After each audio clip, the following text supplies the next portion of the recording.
El Cairo, Egipto. Desde donde me encuentro en el Cairo son 200 millas hacia el cruce fronterizo de Rafa hacia Gaza. Estacionados en las arenas áridas del norte del Sinaí, en Egipto, hay 2000 camiones cargados con sacos de harina, tanques de agua, alimentos enlatados, suministros médicos, lonas y combustible. Los camiones esperan bajo el sol abrasador, con temperaturas que superan 35 grados. A pocos kilómetros, en Gaza, decenas de hombres, mujeres y niños que viven en tiendas precarias o edificios dañados entre los escombros están siendo masacrados diariamente por balas, bombas, ataques con misiles, proyectiles de tanques, enfermedades infecciosas y por la más antigua de las armas del asedio, el hambre. Uno de cada 5 habitantes enfrenta la inanición tras casi 3 meses del bloqueo israelí a los alimentos y a la ayuda humanitaria. El primer ministro israelí, Benjamín Netanyahu, quien ha lanzado una nueva ofensiva que mata a más de 100 personas por día, ha declarado que nada impedirá este asalto final, llamado Operación Carros de Guerra de Gedeón. Israel no detendrá la guerra bajo ninguna circunstancia, anunció, incluso si los rehenes israelíes restantes son liberados. Israel está destruyendo más y más casas en Gaza. Los palestinos no tienen a dónde regresar. El único resultado inevitable será el deseo de los gazatíes de emigrar fuera de la franja de Gaza, dijo Netanyahu a legisladores en una reunión a puerta cerrada filtrada a la prensa. Pero nuestro principal problema es encontrar países que los acepten. La frontera de 9 millas entre Egipto y Gaza se ha convertido en la línea divisoria entre el sur global y el norte global. La línea que separa un mundo de violencia industrial salvaje del esfuerzo desesperado de aquellos que han sido desechados por las naciones más ricas. Marca el fin de un mundo donde el derecho humanitario, las convenciones que protegen a los civiles o los derechos más básicos y fundamentales tienen algún valor.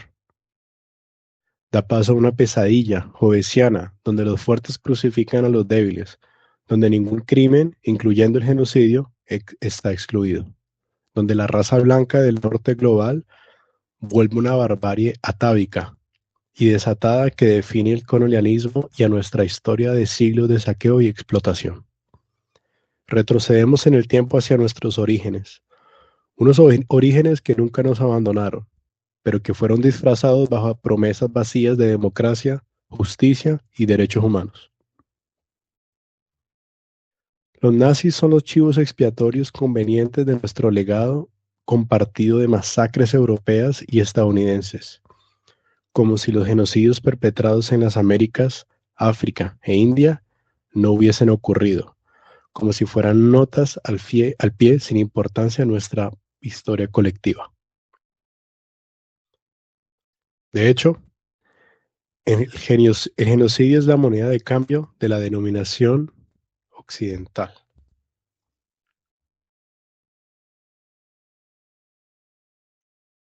De hecho, el genocidio es la moneda de cambio de la dominación occidental.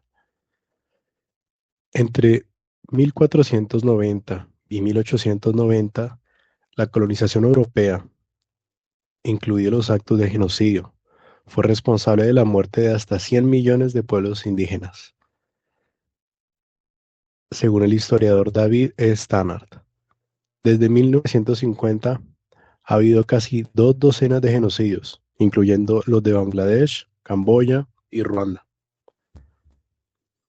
El genocidio en Gaza es parte de ese patrón. Es el presagio de genocidios por venir, especialmente a medida que el clima colapsa y cientos de millones de personas se ven obligadas a huir para escapar de sequías, incendios forestales, inundaciones, disminución de cosechas, estados fallidos y muerte masiva. Es un mensaje ensangrentado de nuestra parte al resto del mundo. Lo tenemos todo, y si intentan quitárnoslo, los mataremos. Gaza desenmascara la mentira del progreso humano, el mito de que estamos evolucionando moralmente. Solo cambian las herramientas. Donde antes apaleábamos a nuestras víctimas o las descuartizábamos con espadas, hoy lanzamos bombas de 900 kilos sobre campos de refugiados.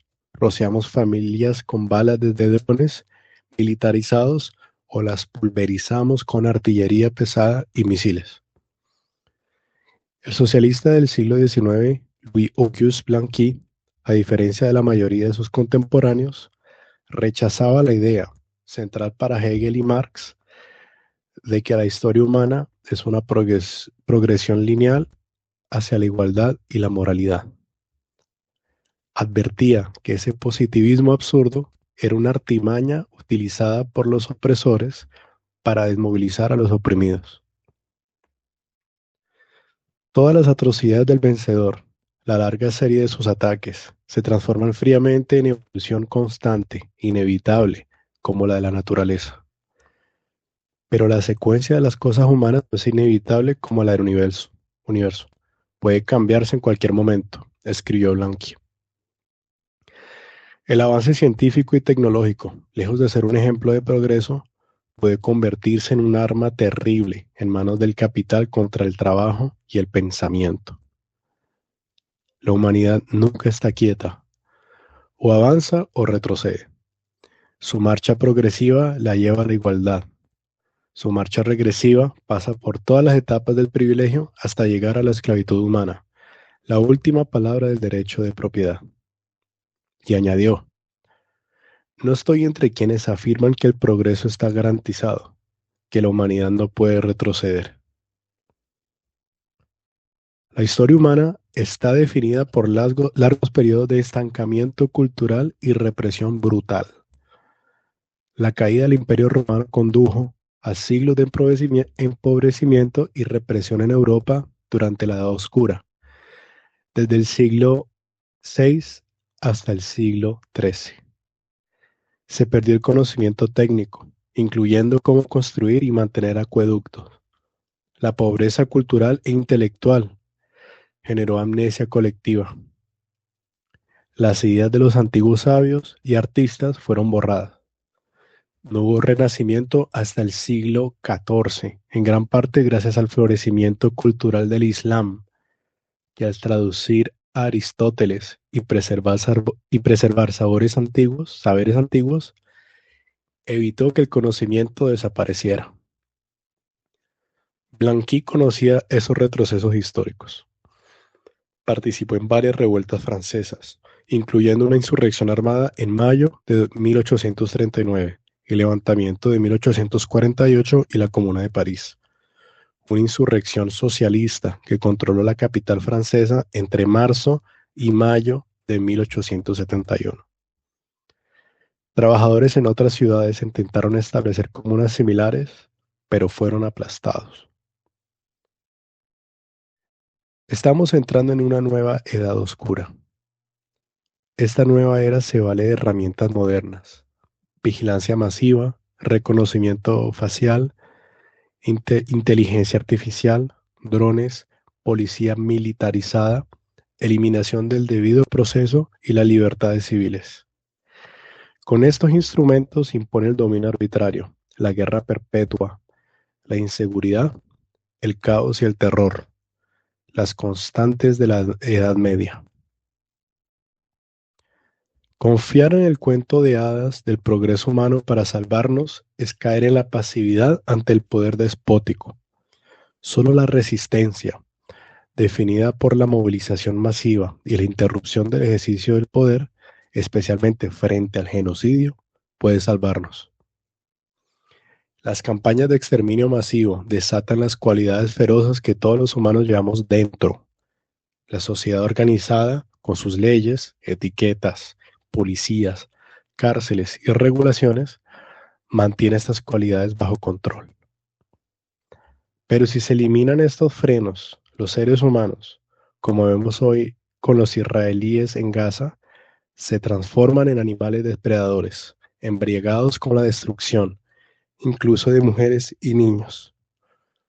Ojalá esto fuera solo una suposición. No lo es. Lo he presenciado en todas las guerras que cubrí. Casi nadie es inmune.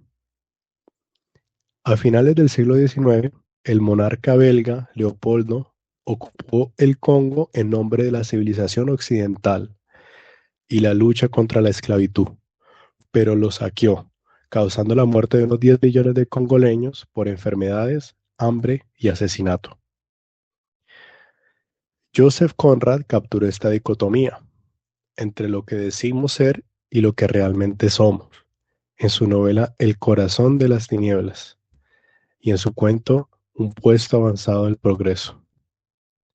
En este último narra la historia de dos comerciantes europeos, Carlier y Cayers, enviados al Congo. Alegan estar allí para llevar la civilización europea, pero el tedio, la rutina sofocante y sobre todo la ausencia de restricciones externas los convierten en bestias. Comercian esclavos por marfil, pelean por comida. Cayers finalmente asesina a su compañero desarmado. Eran dos individuos perfectamente insignificantes e incapaces, escribió Conrad, cuya existencia solo era posible gracias a la alta organización de las multitudes civilizadas. Pocos hombres se dan cuenta de que su vida, la esencia misma de su carácter, sus capacidades y audacias, no son sino la expresión de su fe en la seguridad de su entorno.